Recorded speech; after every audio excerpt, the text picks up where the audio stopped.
Hmm, psikologi itu ada peraturan-peraturannya nggak ya? Kayak etika yang berlaku dalam ruang lingkupnya gitu.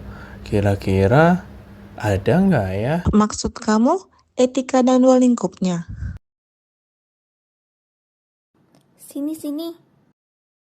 Kami dari kelompok 7 di sini akan mempresentasikan hasil kerja kami, yaitu dengan judul Etika dan Ruang Lingkup Pelayanan Psikologi Klinis yang ada di Indonesia.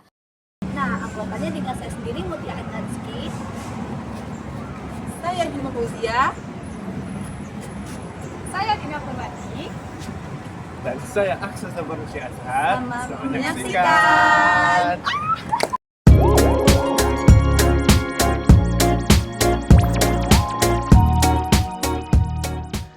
Nah, jadi yang pertama itu ada pengertian dari psikologi klinis.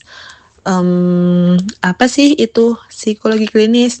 Nah, jadi psikologi klinis itu adalah cabang dari psikologi yang fokus pada kesehatan mental dan kondisi psikologi seseorang.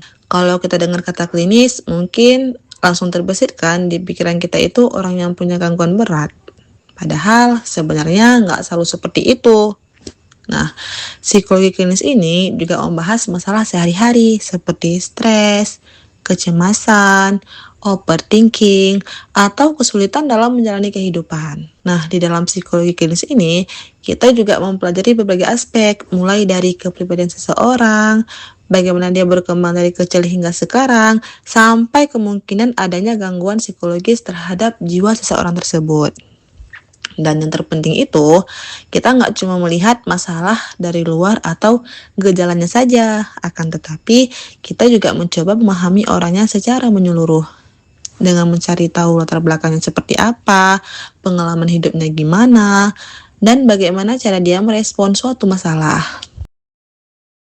Nah, selanjutnya itu ada tujuan. Nah, jadi tujuan utama dari mempelajari psikologi klinis ini adalah untuk memahami kondisi seseorang secara lebih mendalam dengan menggabungkan antara teori dan juga praktik. Nah, artinya kita nggak hanya belajar konsepnya saja, tapi juga bagaimana cara menerapkannya dalam kehidupan nyata untuk membantu orang lain. Nah, selain memahami, psikologi klinis ini juga bertujuan untuk memprediksi kemungkinan masalah yang bisa terjadi ke depannya. Jadi kita bisa lebih siap ketika masalah itu muncul. Nah, setelah itu barulah dilakukan yang namanya intervensi atau bantuan. Supaya apa? Nah, supaya masalah yang dialami bisa berkurang bahkan teratasi. Nah, pada akhirnya itu tujuan dari semua ini adalah supaya seseorang bisa lebih mampu beradaptasi dengan lingkungannya, lebih memahami dirinya sendiri, dan bisa menjalani kehidupan dengan lebih baik. Nah, sekarang kita masuk ke bagian sejarah dan perkembangan psikologi klinis di Indonesia. Gimana sih sejarah dan perkembangannya di Indonesia? Psikologi sendiri secara formal mulai berkembang di Indonesia sekitar tahun 1950-an, diawali dengan berdirinya Fakultas Psikologi Universitas Indonesia pada tahun 1953. Akan tetapi, jauh sebelum menjadi fakultas yang berdiri sendiri, benih psikologi di Indonesia sebenarnya sudah mulai disemai melalui kuliah-kuliah di Fakultas Kedokteran Universitas Indonesia. Tokoh sentral yang tidak boleh dilupakan adalah Profesor Dr. Slamet Iman Santoso, yang sering dijuluki sebagai Bapak Psikologi Indonesia. Beliau melihat bahwa kedokteran saja tidak cukup untuk membedah kompleksitas manusia Indonesia yang saat itu baru saja merdeka. Diperlukan sebuah disiplin ilmu yang mampu memetakan potensi dan karakteristik mental bangsa untuk menempatkan orang yang tepat di posisi yang tepat. Lalu, program psikologi klinis sebagai spesialisasi akademik mulai dikembangkan secara lebih terstruktur pada dekade-dekade berikutnya. Tercatat bahwa psikologi klinis di Indonesia mengalami perkembangan yang signifikan seiring dengan meningkatnya kesadaran masyarakat akan pentingnya kesehatan mental. Pada awalnya, praktik psikologi klinis banyak mengadopsi pendekatan psikodiagnostik yang kental dengan pengaruh Eropa, khususnya Belanda.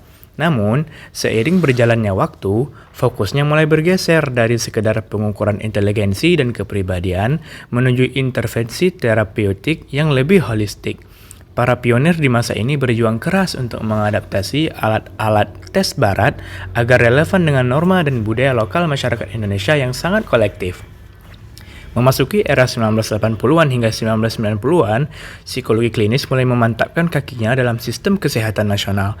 Spesialisasi ini tidak lagi hanya terbatas di lingkungan akademis universitas, tetapi mulai merambah ke rumah sakit umum dan pusat kesehatan masyarakat atau puskesmas. Momentum ini diperkuat dengan pembentukan organisasi profesi seperti Ikatan Psikologi Klinis atau IPK yang berada di bawah naungan HIMPSI atau Himpunan Psikologi Indonesia. Puncaknya adalah ketika kesadaran akan kesehatan mental meledak di era digital saat ini, yang mendorong lahirnya regulasi yang lebih kuat, termasuk Undang-Undang Pendidikan dan Layanan Psikologi yang memberikan perlindungan hukum serta standar praktik yang lebih jelas bagi para psikolog klinis di Indonesia dalam melayani masyarakat. Sejarah ini menunjukkan bahwa psikologi klinis di Indonesia bukan sekedar impor ilmu dari barat, melainkan sebuah respon intelektual terhadap kebutuhan bangsa yang sedang bertumbuh. Nah, sekarang kita masuk ke bagian etika pelayanan. Apa sih yang dimaksud dari etika pelayanan dalam psikologi klinis itu? Nah, menurut Dewantara, istilah etika sangat dekat dengan kata moral. Kata ini berasal dari bahasa Latin mos, yang artinya kebiasaan atau adat. Jadi, secara etimologi, kata etika sama dengan etimologi kata moral. Karena keduanya berasal dari kata yang berarti adat kebiasaan, menurut Ningsih dan Urbayatun. Para ahli menggali nilai-nilai etika di dalam kehidupan baik antar individu maupun masyarakat, dan dari nilai-nilai itulah etika menjadi pedoman perilaku manusia. Kemudian didalami sebagai ilmu pengetahuan. Namun, etika juga dapat menjadi aturan bagi sekelompok orang dalam suatu pekerjaan atau profesi, atau juga dikenal dengan kode etik. Nah, etika merupakan fondasi dari seluruh praktek psikologi klinis. Dalam konteks ini, etika tidak sekedar dipahami sebagai seperangkat aturan yang harus dipatuhi, tetapi sebagai komitmen moral yang mendasari setiap tindakan profesional. Kode Etik Psikologi Indonesia yang diterbitkan HIMPSI pada tahun 2021 mengadopsi prinsip-prinsip etika universal dari APA Ethical Principles of Psychology and Code of Conduct dengan mempertimbangkan konteks budaya dan hukum Indonesia. Corneli dan Firman menegaskan bahwa etika profesi psikolog dan konselor memiliki peran krusial dalam menjamin kualitas dan integritas layanan kesehatan mental. Etika profesi berfungsi sebagai panduan dalam pengambilan keputusan klinis, terutama dalam situasi-situasi yang kompleks dan dilematis. Nah, selanjutnya itu ada ruang lingkup pelayanan psikologi klinis di Indonesia. Nah, apa aja sih yang tercakup dalam ruang lingkup pelayanannya? Jadi, ruang lingkup pelayanan psikologi klinis di Indonesia itu sangat luas dan mencakup berbagai aspek penanganan masalah psikologis individu maupun kelompok. Menurut Elisa dan Hadjam tahun 2002, mereka mengidentifikasi bahwa peran psikolog klinis dalam sistem kesehatan Indonesia itu meliputi berbagai fungsi yang saling terkait dan melengkapi, yaitu yang pertama ada asesmen psikologi. Apa sih asesmen psikologi? Nah, jadi asesmen psikologi itu merupakan proses sistematis untuk mengumpulkan dan menginterpretasikan informasi tentang individu guna memahami kondisi psikologisnya secara menyeluruh. Asesmen ini mencakup wawancara klinis terstruktur dan tidak terstruktur, observasi perilaku, serta penggunaan berbagai instrumen tes psikologis yang telah terstandarisasi.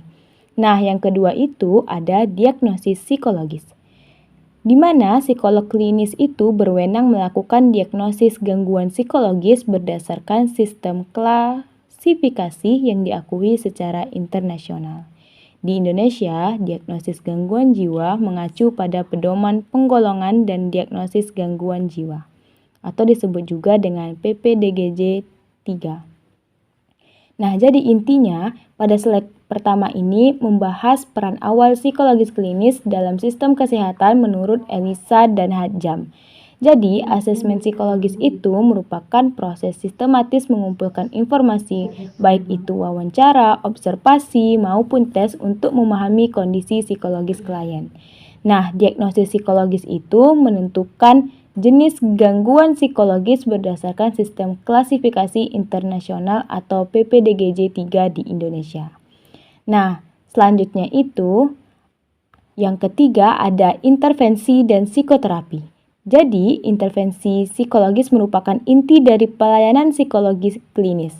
Psikologis klinis terlatih dalam berbagai pendekatan psikoterapi yang berbasis bukti, antara lain kognitif behavioral terapi, terapi psikodinamik, pendekatan humanistik eksistensial, terapi perilaku dialektikal, trauma, serta berbagai modalitas terapi lainnya.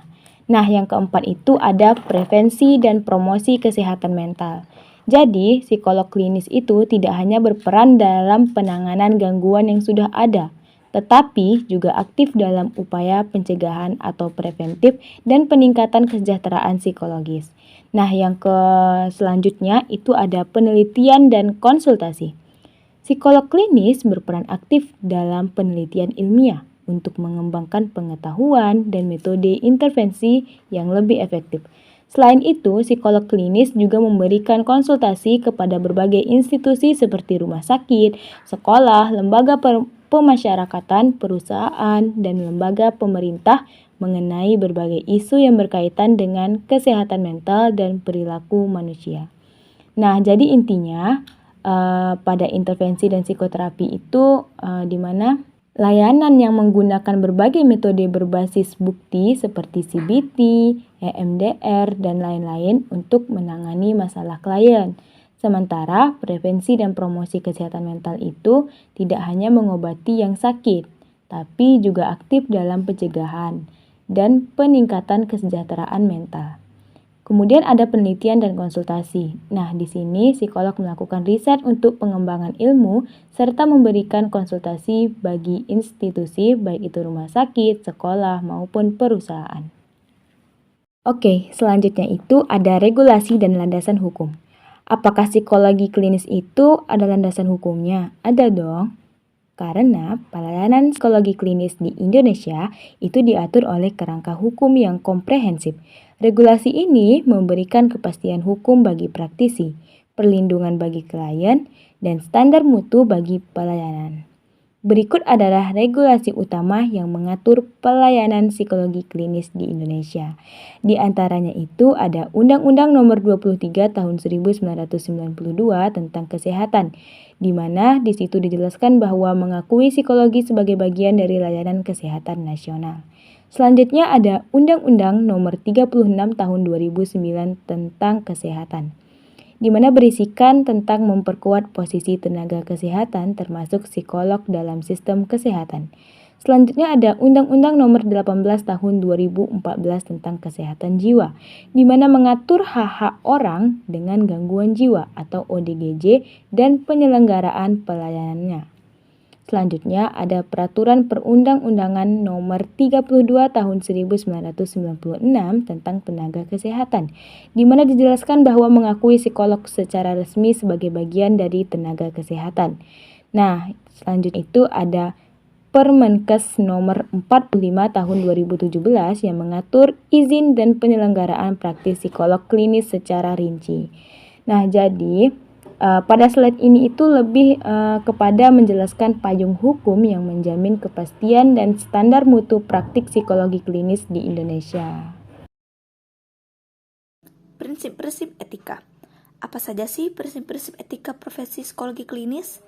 APA dan HEMPSI mengidentifikasi 5 prinsip etika utama yang menjadi landasan praktik psikologi klinis profesional, yaitu yang pertama ada beneficent dan non-maleficent, yaitu psikologi klinis berkewajiban untuk selalu memberikan manfaat terbesar bagi klien masyarakat untuk menghindari segala bentuk tindakan yang dapat menimbulkan kerugian maupun bahaya.